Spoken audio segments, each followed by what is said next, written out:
Satu hari, tokoh besar bernama Imam Hasan Al-Basri tengah berjalan di pasar kota Basrah.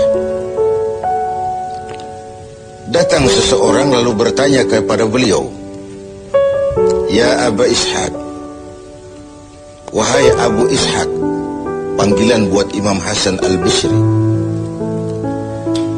Katanya dalam Quran itu, "Ud'uni astajib lakum." Berdoalah kepadaku, aku akan jawab doamu. Mintalah kepadaku, aku akan penuhi permintaanmu. Begitu janji Allah dalam Quran. Lah kami ini, kata si orang tadi, sudah lama berdoa kepada Allah. Sudah banyak kali kami memohon kepadanya. Wah, kok sampai sekarang doa kami nggak dijawab-jawab, nggak pernah dikabulkan. Ini bagaimana? Katanya berdoa, aku kabulkan.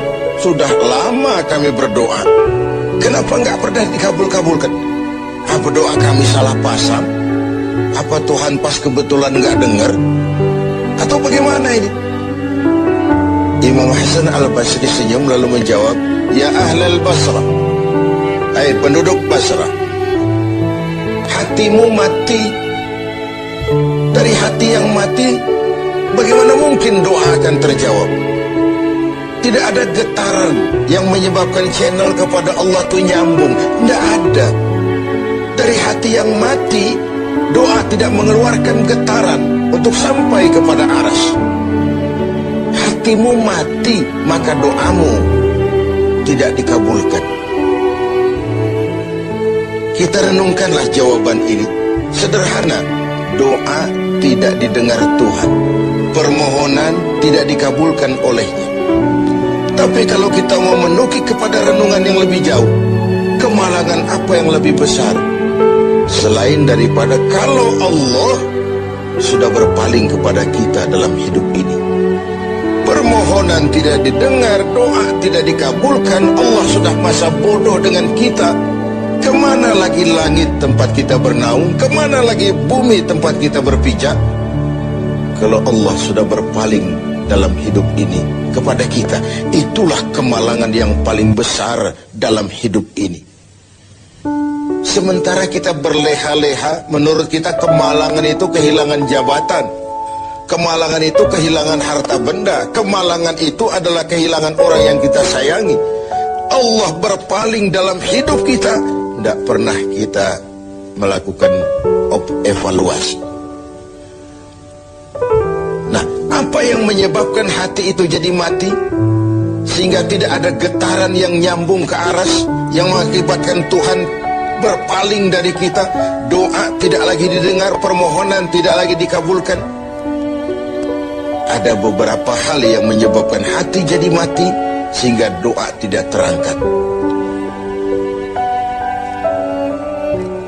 Imam Hasan Al-Basri menjelaskan beberapa faktor yang menyebabkan hati menjadi mati. Tidak ada lagi getaran yang mengantarkan doa ke aras, sehingga Tuhan pun berpaling. Yang pertama, kata beliau, "Araftumullaha wa lam tu'tuhu haqqah." Kamu kenal Allah, tapi haknya untuk disembah, kewajibanmu untuk menyembah, tidak pernah kamu laksanakan.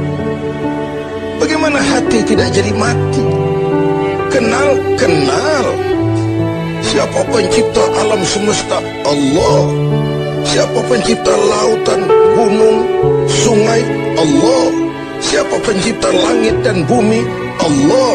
Siapa pengatur segala-galanya? Allah. Salat apa tidak?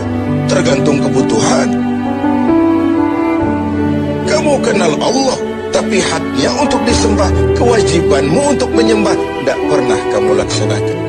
Bukankah simpel bahwa Fatihah saja mengajarkan iyyaka na'budu wa iyyaka nasta'in? Hanya kepadamu kami menyembah dan hanya kepadamu kami mohon pertolongan. Tertibul kalimat, na'budu dulu baru nasta'in. Kalau na'budu terlaksana, nasta'innya pasti top chair. Hanya kepadamu kami menyembah, hanya kepadamu kami mohon pertolongan. Kalau ibadah beres, pertolongan pasti datang. doa didengar, permohonan dikabulkan, munajat pun diterima. Kenapa? Nak budunya beres, maka nasta'innya nikmat. Tidak diajarkan kita iyyaka nasta'in wa iyyaka na'budu, tapi na'budu dulu, baru kemudian nasta'in. Kalau hati tidak mau mati, janganlah pengenalan kita kepada Allah tidak diiringi dengan pendekatan kita kepadanya. Bagaimana cara mendekat kepada Allah? Logika saja. Mau dekat dengan presiden, ikuti peraturan yang dibuat oleh protokolernya presiden. Mau dekat dengan gubernur, ikuti peraturan yang disusun oleh protokolnya gubernur. Tidak bisa mau dekat dengan gubernur bikin peraturan sendiri. Mau dekat dengan Allah bikin metode sendiri. Dengan jalan ngelamun, duduk madep ngidul, bengong 4-5 jam, lalu mau dekat dengan Allah.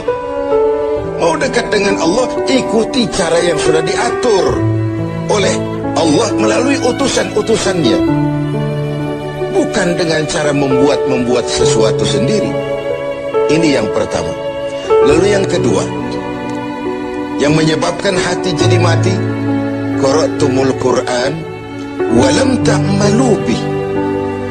Kamu baca Al-Quran, kamu dengungkan Al-Quran, kamu sanjung Al-Quran, walam ta'malu bih, tapi isinya, ajarannya tidak pernah kamu laksanakan. Isinya, ajarannya sering malah diinjak-injak. Bukankah kita hidup di satu zaman di mana tuntunan sudah menjadi tontonan, dan tontonan sering dianggap sebagai tuntunan? Bukankah kita hidup di satu masa di mana orang yang jujur dikhianati dan pengkhianat malah diberikan amanah? Bukankah zaman ini sudah terjadi pergeseran nilai yang sedemikian rupa? Kita baca Al-Quran, kita musabakohkan pula bacaannya, tapi isinya, ajarannya tidak pernah kita laksanakan. Bahkan nyaris sering kita injak-injak. Hati jadi mati. Sama dengan kalau kita dikirimi surat oleh seseorang yang sangat kita kagumi. Kita baca surat itu siang malam. Kita ceritakan kepada orang, saya dikirimi surat oleh orang yang sangat saya kagumi. Tapi perintah yang ada dalam surat itu tidak pernah kita laksanakan. Saya percaya betul yang kirim surat mesti marah. Kau baca itu penting supaya kau ngerti apa isinya, tapi setelah kau ngerti, mau ya laksanakan. Begitu Al-Quran diturunkan kepada kita, kamu baca Al-Quran, tapi isinya tidak pernah kamu amalkan. Bagaimana hati tidak akan menjadi mati karenanya? Pemirsa TV7 yang berbahagia,